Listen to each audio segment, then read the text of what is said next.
spat in her coffee, mocked her accent, and laughed as she scrubbed their floors, until she stormed their boardroom, revealed she owned their world, and turned their empire to ashes.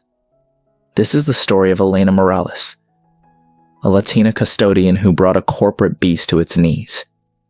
Elena Morales, 47, didn't look like a conqueror when she pushed her cleaning cart through the polished halls of Zenith Solutions, a tech giant in Seattle's ruthless corporate jungle. Her faded blue uniform hung loose, her sneakers squeaked faintly, and her dark braids streaked with gray hid a warrior's gaze. For 6 weeks, she mopped their spills, emptied their trash, and endured their venom, all while dissecting their rotting empire. When she finally tore off her disguise, the elites who'd sneered at her were begging, their careers dust, their cruelty exposed. It began with a whisper that roared into a revolution. 6 weeks ago, Elena stepped into Zenith with no fanfare, just a worn badge and a heart of steel. She wasn't just a custodian. She was the silent founder who'd sold Zenith a decade ago, only to be called back as interim CEO to save it from collapse. The company was bleeding, coders quitting in droves, stock prices plummeting, and rumors of fraud swirling like vultures. Elena, who'd built Zenith from a garage startup to a $500 million titan, didn't trust glossy reports or C-suite lies. She needed the raw truth, the kind only the ground floor could give. So she went undercover as a custodian, invisible to the elites, but a beacon to the broken. By her first shift, she knew Zenith was a viper's nest, and she was sharpening her blade. The executive floor was a cesspool of arrogance. Cassandra Reed, chief operating officer, strutted like a queen, her voice a razor as she berated Jamal Carter, a 27-year-old software engineer, for a bug in a release. "You're a liability, Carter. Fix it or you're gone," she snapped, her heels clicking as she tossed his report on the floor. Jamal's jaw tightened, his eyes burning with shame, and he knelt to pick up the papers.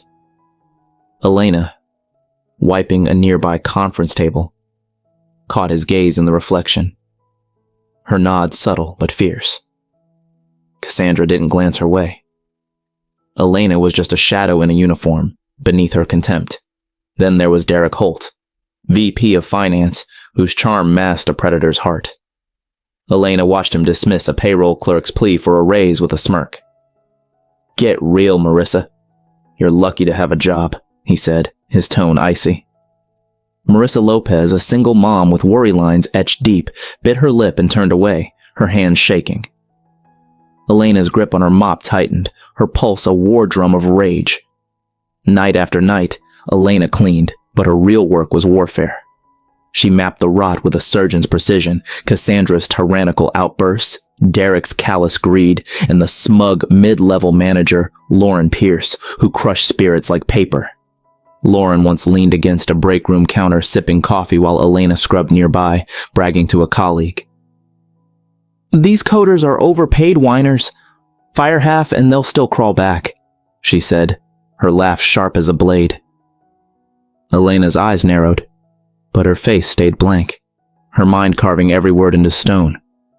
She saw the toll in the workers' faces, a 60% turnover rate in 2 years, morale a graveyard, and a culture that thrived on fear. The elites didn't care. They were too busy siphoning bonuses while their teams drowned in burnout. Elena knew this fight. Raised in a cramped apartment in East Los Angeles, daughter of a seamstress and a mechanic, she'd hustled since 12, cleaning houses to buy school books, dodging slurs like wetback from neighbors. She'd clawed through college on grit and scholarships, then stormed Silicon Valley, where she was the lone Latina in rooms thick with smirks. She learned to read vipers, to smell their weakness because survival was a street fight. By 40, she'd turned Zenith into a tech juggernaut, sold it for millions, and stepped away to mentor startups. But Zenith was her child, and now it was dying. She wasn't here to patch wounds. She was here to rip out the cancer and then rebuild. The disrespect was a knife, cutting deep and constant. One rainy evening, Cassandra accidentally knocked Elena's coffee mug off a desk, its contents splashing her shoes. She smirked, eyes glinting with malice. "Clean it up, abuela," she sneered, no trace of shame. Elena knelt, her gaze locked on Cassandra's, and wiped the mess. But her mind etched the insult into iron. Another night, Derek caught Elena restocking paper towels in the restroom and muttered to Lauren, steps away, "Why do they always move so slow? No work ethic." Their laughter was a slap, but Elena stayed silent, her rage a coiled panther, waiting to strike. She saw how they crushed the lesser, interns flinching under their glares, clerks dodging their insults, coders shrinking in their shadows. It wasn't just rudeness. It was a disease that choked Zenith's soul, and Elena was its reckoning. But the workers saw something else in her. Not the founder, but the quiet custodian who didn't bite back. Jamal Carter caught her tidying his cubicle after a late shift, his code sprawled across monitors. "Sorry for the chaos," he muttered, voice frayed. Elena nodded, her eyes warm but piercing. "You're good. Keep building." He hesitated, then poured out his truth. "This place is a pressure cooker. Cassandra rips me apart daily, and I'm one bug away from losing it." Elena listened, her silence a fortress, absorbing his pain. Another day, Marissa Lopez shared a soda with her during a break, her hands trembling from exhaustion. She spoke of her son's soccer games, her voice cracking as she admitted, "Derek's cutting my hours. I might have to quit, but I can't afford it." Elena nodded, her face steady, but her mind cataloging every scar. These weren't just chats. They were ammunition for her war. She saw the brilliance in Zenith's people, Jamal's elegant code, Marissa's meticulous records, buried under a swamp of cruelty, and she swore to set them free. Each shift, Elena's observations honed into a spear. She overheard Cassandra in a late-night call, plotting to streamline by axing anyone who questioned her. "We don't need soft coders slowing us down," she hissed into her phone, oblivious to Elena vacuuming nearby. She found budget sheets left in a printer, their numbers a gut punch. Executive perks soared while team budgets were slashed. One email, carelessly open on a conference room laptop, detailed a plan to outsource Marissa's entire payroll team to cut costs. Elena's blood boiled, but she stayed ice cold, her plan a ticking volcano. She shadowed the office after hours, catching Lauren shredding a junior coder's pitch in a group chat projected on a meeting room screen. "This girl's a disaster. Fire her before she tanks us." The coder, a nervous 23-year-old named Priya Sharma, was still in the building, unaware. Elena's fists clenched, but she held back, her strategy a gathering storm. 4 weeks in, Elena was a loaded cannon. She charted the poison with ruthless clarity. Cassandra's sadistic control, Derek's greedy gatekeeping, Lauren's vicious ambition, and a dozen enablers who fed the beast. She'd memorized their patterns. Cassandra's habit of humiliating staff in front of investors for clout. Derek's trick of delaying raises to squeeze loyalty. Lauren's glee in pitting coders against each other to test grit. She'd seen enough to end them, but she wanted their downfall to burn, to force them to face the lives they'd crushed. But Elena didn't just observe. She connected. One night she found Priya crying in a stairwell, her laptop bag slung heavy. "Lauren said my pitch was garbage. I'm done," Priya whispered, her voice hollow. Elena sat beside her, her presence steady. "Your pitch was solid. I saw it in the trash. Keep fighting, Priya. They're not your measure." Priya's eyes widened, a flicker of hope breaking through. That moment wasn't just kindness. It was Elena planting seeds for a rebellion. 5 weeks in, the workers began to trust her. Jamal slipped her a USB drive with proof of Cassandra's doctored metrics, his voice low. "She's faking our numbers to impress investors. It's killing us." Elena tucked it away, her nod a silent vow. Marissa shared a photo of her son, grinning in a soccer jersey, and admitted, "I stay for him, but Derek's making it impossible." Elena's heart ached, but her resolve hardened. These people were Zenith's pulse, and she'd fight to save them. The reckoning erupted on a Tuesday, end of the quarter, in Zenith's 30th floor boardroom where glass walls framed Seattle's relentless skyline.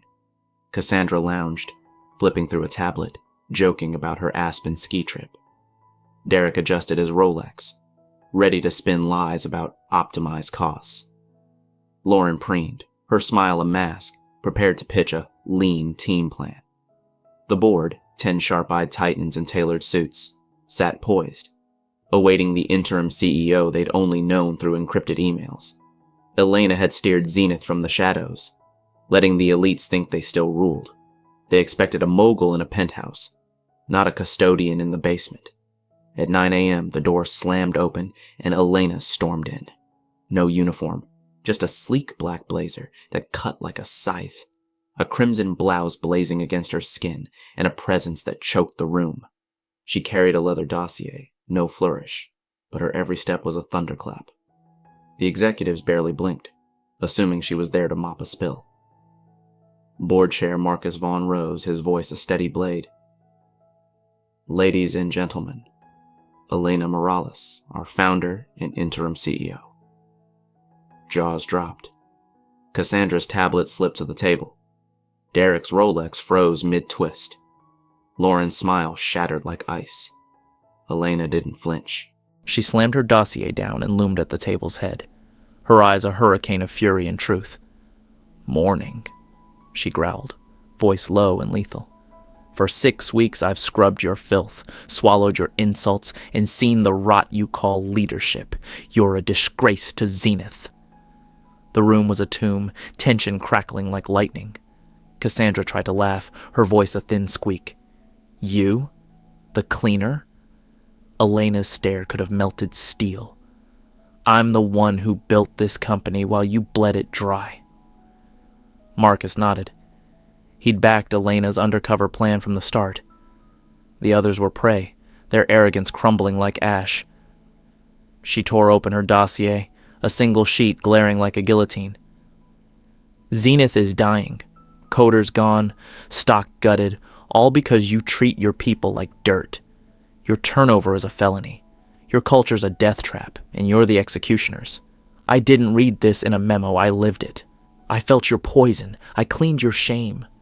She jabbed a finger at Cassandra, her voice a lash. "You humiliated Jamal Carter last week over a bug, tore him apart in front of the team, then waltzed to a gala.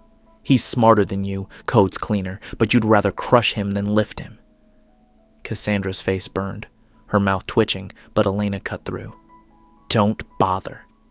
She spun to Derek, her eyes drilling holes. "You slashed Marissa Lopez's hours, knowing she's raising a kid alone. You called her a burden to her face. She's worth 20 of you, and you're driving her out." Derek shrank, his Rolex glinting uselessly, eyes glued to the floor. Lauren was next, and Elena's voice dropped to a venomous hiss. "You call your coders garbage? I heard you while I scrubbed your break room, laughing as you trashed Priya Sharma's pitch. They're not garbage. They're broken, underpaid, and done with your pathetic power trips." Lauren's lips quivered, her gaze darting for an ally, finding only silence. Elena paced, a lioness stalking a kill. "I could end every one of you. Your sins are endless, but it's bigger than you. It's the machine you built, where people are screws, not souls. I've been there, mocked, spat on, called abuela because of my accent. I know what it's like to be invisible in your eyes, but I also know how to tear your world apart and build better." She slammed the table, the sound a cannon blast. "Zenith has a heartbeat, but it's fading under you." She faced Marcus, her voice forged in iron. "I want Cassandra Reed, Derek Holt, and Lauren Pierce gone. Fired. Effective now. I've got more names, but these 3 are the poison." The board stirred, their nods swift and final. Cassandra lurched to her feet, voice cracking like glass. "This is absurd. You can't do this." Elena leaned in. eyes deadly. I can. I did. You're finished. Derek's voice trembled, a desperate plea. Ms. Morales, let's negotiate. Find a path. Elena's reply was cold as steel. You had your chance to be human. You chose cruelty. Lauren just sat, ghost pale, clutching her tablet like a shield. Marcus's voice cut through, calm but unyielding. The board backs Ms. Morales. Security's waiting. Cassandra cursed, her voice a raw snarl. Derek pleaded, sweat beading on his brow. Lauren stumbled out, her heels clicking unevenly, her tablet left behind. They were gone, obliterated. No escape. Elena turned to the board, her fire unrelenting. We're not stopping. Audit every paycheck starting with the clerks. Gut executive perks until the gap's closed. I'm meeting the staff today. No spin, just truth, blood, and bone. The board nodded, their respect laced with fear. Elena didn't care about their awe. She was here for the workers, the ones who'd carried Zenith's weight while its leaders fed on their dreams. By noon, the news was a tsunami, flooding cubicles, break rooms, and Slack channels. Employees huddled in the cafeteria, stunned but alive. Jamal, hearing Cassandra was gone, let out a quiet laugh, his shoulders easing for the first time in years. Marissa, told her hours were restored with a raise, clutched her phone, tears streaming as she texted her son, "We're okay, mijo." Priya, learning Lauren was fired, hugged a co-worker, her voice shaky but fierce. Maybe we can breathe now. That afternoon, Elena met the staff in raw, unfiltered sessions. No stage, just chairs in a tight circle, the air thick with truth. She listened as they spilled their wounds, burnout that stole their sleep, fear that choked their voices, and glimmers of hope that kept them fighting. Jamal spoke of Cassandra's public shaming, his voice steady but raw. She made me feel like nothing, but I kept coding for my team. Marissa admitted she'd skipped her son's games, her voice breaking. Derek's cuts meant I worked doubles just to eat. Priya confessed she doubted her worth after Lauren's mockery, her eyes fierce. I stayed because I love this work, but it's killing me. Elena scribbled notes, asked hard questions, and didn't promise fairy tales. This isn't about me, she said, her voice a steady anchor. It's you. Zenith is your blood, your code, your fight. Let's rebuild it. They trusted her, not for her title, but because she'd been one of them, scrubbing floors, swallowing their pain. Between sessions, Elena moved through the office like a shadow, catching the shift. In a cubicle, two coders whispered about Cassandra's exit, their voices tinged with disbelief and hope. In the break room, a clerk clapped Jamal on the back, grinning. You outlasted the queen, man. Jamal laughed, his eyes bright. Guess we're not nothing after all. Elena smiled faintly, her heart swelling, but kept moving. She slipped into the HR office, where a nervous manager handed her payroll records. She scanned them, her pen slashing through executive bonuses, her mind drafting a pay scale that valued coders and clerks as much as VPs. By dusk, she was in her office, not a glass tower, but a modest room near the coffee machines, its walls bare except for a faded photo of her parents, their tired smiles a reminder of her roots. She tore through audit plans, flagged fraudulent vendor contracts, and drafted a mandate for training. Not corporate fluff, but real talks on respect, on seeing people as people. Her phone buzzed with messages from ex-coders, some tearful, some fierce, thanking her, begging to return. One read, "You gave us our spark back, Elena. We're ready to build again." She grinned, exhausted but alive. This wasn't a victory. It was a fire, and she'd fanned it into a blaze. The next morning, Zenith was a new beast. The air hummed, voices bold and free. Jamal led a sprint meeting with fire in his gut, his code sharp, his team nodding with respect. Marissa laughed with a co-worker in the payroll bay, her hands steady as she sorted files, her son's soccer game circled on her calendar. Priya pitched a new feature to her team, her voice clear, her eyes alight with confidence. The lobby, once a pressure cooker, pulsed with purpose.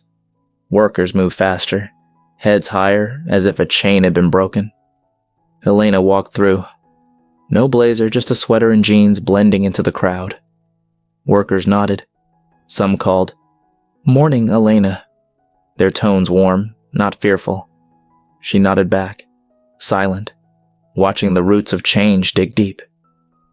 She paused at the break room, where a new hire, a young Latina coder named Sofia Rivera, was refilling the coffee pot. Her movements quick, but calm. Sofia glanced up, caught Elena's eye, and grinned. "Heard you're the boss who cleans floors." Elena smirked, leaning against the counter, only to catch the real dirt. Sofia laughed, her shoulders relaxed. "You're real, Ms. Morales." "Gracias." Elena shrugged, her voice low. "Just Elena." "Keep coding, Sofia." Sofia nodded, her grin proud, and Elena moved on, feeling the shift. Not just in Zenith, but in her soul. A fire reignited. She'd come to save a company, but sparked a revolution. A chance to lift the crushed, to scream they weren't invisible. She thought of her younger self, scrubbing houses in East LA, dismissed as just a maid. That girl would have roared for this, not the crown, but the fight. The proof that no one could bury you unless you let them. Elena stared out her window, Seattle's lights blazing against the dawn, and felt unbreakable. She'd turned scorn into justice, cruelty into dust. The villains got their graves, and the heroes, Jamal, Marissa, Priya, Sophia, got their wings. But this isn't the end. Change is raw, relentless, a battle fought daily. Elena is all in, not for glory, but for the unseen who deserve their day. She shut her laptop, grabbed her coat, and stepped into the city's pulse, ready for the next fight. Respect isn't handed out. You seize it every damn day for you and yours. If this story grabbed your heart, shook your core, or lit a fire in your chest, share it with someone who needs to feel it. Drop a comment. Have you faced a bully like Cassandra? What's your fight? Smash that subscribe button for more tales of truth, justice, and those who rise unbroken. Let's keep this fire burning.